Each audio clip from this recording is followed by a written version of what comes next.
Եթերում լուրերի ժամը 17-ի թողարկումն է, ես Մերի Դանիելյանն եմ, բարի օր։ Հայոց եկեղեցու պահպանության համահայկական խորհուրդը դատապարտել է հայ առաքելական Սուրբ եկեղեցու շուրջ կատարվող իրադարձությունները։ Հայտարարության մեջ նշվում է, թե վերջին օրերին կատարվողն արդեն պարզապես միջամտություն չէ, այլ բացահայտ պատերազմի հայտարարություն է եկեղեցու, մեր ազգային ինքնության և պետականության հիմքերի դեմ։ Կառույցը դատապարտում է իր բառերով իշխանության ցինիզմը, անընդունելի և անբարոյական է համարում պետության ղեկավարի այն հայտարարությունները, որոնք քաղաքացիներին դրդում են պղծել եկեղեցական ծիսակարգը։ Ձեռքերդ հեռու հայոց եկեղեցուց, այսպիսի կոչով է վարչապետին դիմել խորհուրդը։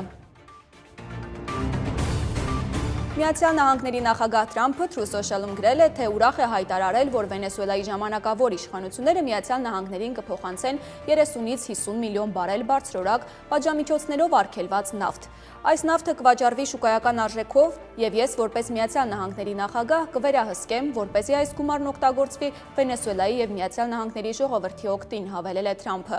Հիշեցնենք, ավելի վաղ լրատվամիջոցները հաղորդել են, որ Միացյալ Նահանգների իշխանությունները պահանջել են Վենեսուելայի գործող նախագահից խզել տնտեսական կապերը Ռուսաստանի, Իրանի, Կուբայի և Չինաստանի հետ։ Շաբաթ օրը Վենեսուելայի նախագահ Նիկոլաս Մադուրոին գերեվարելու նպատակով իրականացված ռազմական գործողության ժամանակ մոտ 80 մարդ է սպանվել փոխհրաձգության ժամանակ։ Զոհվածների հիշատակին Վենեսուելայում 7-օրյա սուգ է հայտարարվել։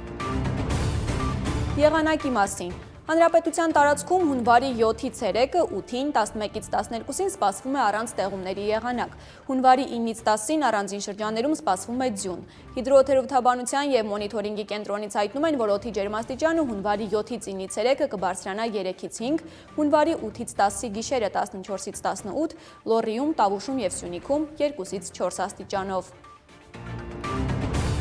Եվ վերջում, հայ դահուկորդ Միքայել Միքայելյանը տուգանվել է իտալական մրցաշարում մարզահագուստի վրա Ադրբեջան բառը կպչուն ժապավենով փակելու համար։ Երիտասարդ դահուկորդը լրատվամիջոցներին պատմել է, որ առավոտյան մրցույթի մեկնարկից մոտ 2 ժամ առաջ էր ստացել հանդերձանքը։ Տեսնելով Ադրբեջան գրությունը, որոշել է, որ այդ երկրի անունը կրծքին սահքի դուրս չի գա։ Ինձ համար իմ արժանապատվությունը իմ հայրենիքն ավելի վեր է, ասել է Միքայել Միքայելյանը։ Այսքանը լուրերի մեր ամփոփիչ թողարկումը ժամը 19-ին է։ Կհանդիպենք։